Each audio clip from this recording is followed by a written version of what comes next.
कभी ये ख्याल आया है कि हमारे कर्मों का, हमारे कामों का आखिर होता क्या है? क्या वो बस हमारे साथ ही खत्म हो जाते हैं या फिर उनकी कोई गूंज अगले जन्म तक भी जाती है? तो चलिए, आज हम इसी बड़े रहस्य को समझने की कोशिश करते हैं, वो भी गरुड़ पुराण के नजरिए से। ये एक ऐसा सवाल है जो सिर्फ ज्ञानियों या दार्शनिकों का नहीं है। सच तो ये है कि ये सवाल हम सबके मन में कभी न कभी, कहीं न कहीं तो उठता ही है।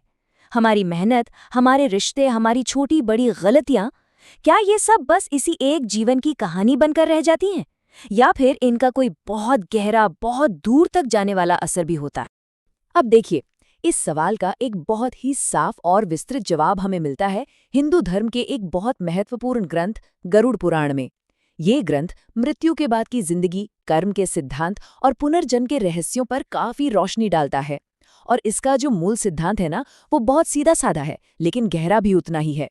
जैसा कर्म वैसा जन्म, मतलब जो बोया है वही काटना पड़ेगा। तो गरुड़ पुराण असल में करता क्या है? वो हमारे कर्मों को अलग अलग श्रेणियों में बांटता है और हर एक कर्म का एक बहुत खास नतीजा बताता है। तो चलिए सबसे पहले उन कर्मों पर नजर डालते हैं जो भरोसे और विश्वास की नींव को ही हिलाकर रख देते हैं। दोस्ती को इस ग्रंथ में एक बहुत बहुत ऊंचा दर्जा दिया गया है।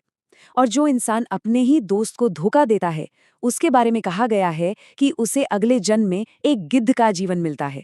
एक ऐसा गिद्ध जो ऊंचे पहाड़ों पर बिल्कुल अकेला भटकता रहता है। ये दिखाता है कि विश्वासघात का कर्म कितना गंभीर माना गया है, जिसका फल भी उतना ही अकेलापन है।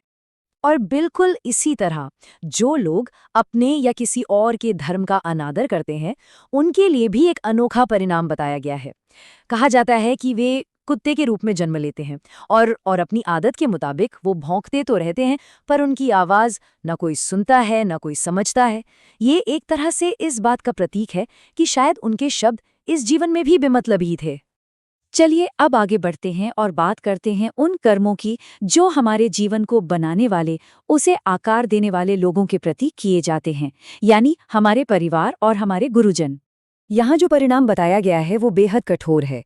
जो कोई भी अपने माता पिता और गुरुओं का अपमान करता है, उसे जीवन जीने का मौका ही नहीं मिलता। वो जन्म लेने से पहले ही गर्भ में ही मर जाता है। इससे पता चलता है कि हमारे जीवन को दिशा देने वालों का सम्मान करना कितना कितना ज्यादा जरूरी माना गया है। ये ग्रंथ पारिवारिक रिश्तों को और उसमें भी खास तौर पर बहू के कर्तव्यों को काफी महत्व देता है। इसके अनुसार जो स्त्री अपने ससुराल वालों से बुरा बर्ताव करती है या उनका अनादर करती है, उसे अगले जन्म में खून चूसने वाली जोक बनना पड़ता है। ये शायद इस बात का प्रतीक है कि कैसे उसने अपने व्यवहार से परिवार की सुख शांति और ऊर्जा को खत्म कर दिया था। देखिए, ज्ञान अपने साथ एक बहुत बड़ी जिम्मेदारी लेकर आता है। और गरुड़ पुराण के मुताबिक वो ब्राह्मण जो अपने ज्ञान को सिर्फ अपने तक ही सीमित रखता है, उसे दूसरों के साथ बांटता नहीं, वो अगले जन्म में एक बैल बनता है। ये एक बहुत शक्तिशाली संदेश है कि ज्ञान बांटने से बढ़ता है, उसे छुपाकर रखने से नहीं।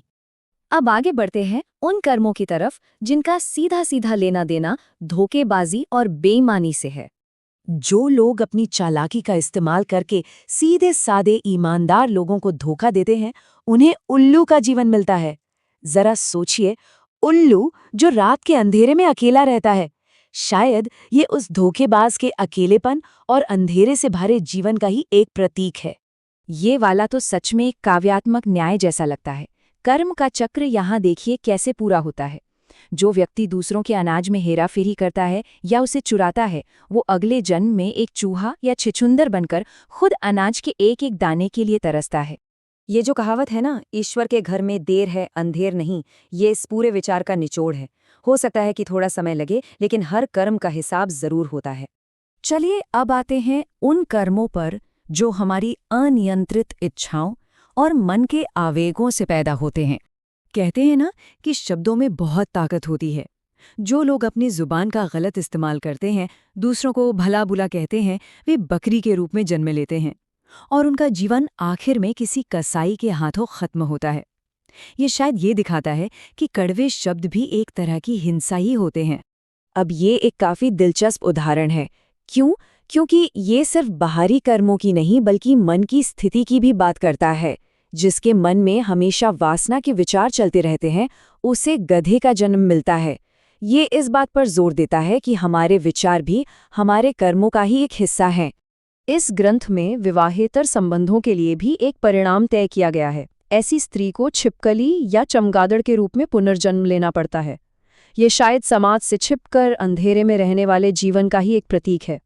और अब हम पहुंचते हैं इस विवेचन के अंतिम और शायद सबसे गंभीर कर्म की ओर। इसे एक बहुत ही शक्तिशाली चेतावनी के रूप में पेश किया गया है। गरुड़ पुराण में आत्महत्या को सबसे गंभीर पापों में से एक माना गया है। क्यों? क्योंकि ये ईश्वर के दिए हुए जीवन के तोहफे का तिरस्कार है, उसका अपमान है।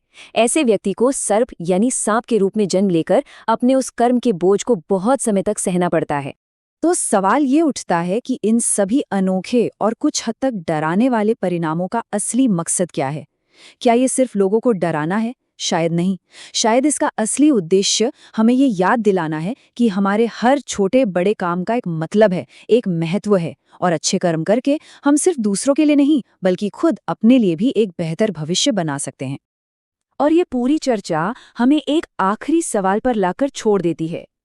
अगर ये सच है कि हमारे आज के कर्म ही हमारा कल लिखते हैं, तो फिर सवाल ये है कि हम आज अपनी कलम से कौन सी कहानी लिख रहे हैं? एक अच्छा जीवन आखिर दिखता कैसा है? इसी विचार के साथ आपको छोड़े चलता हूं।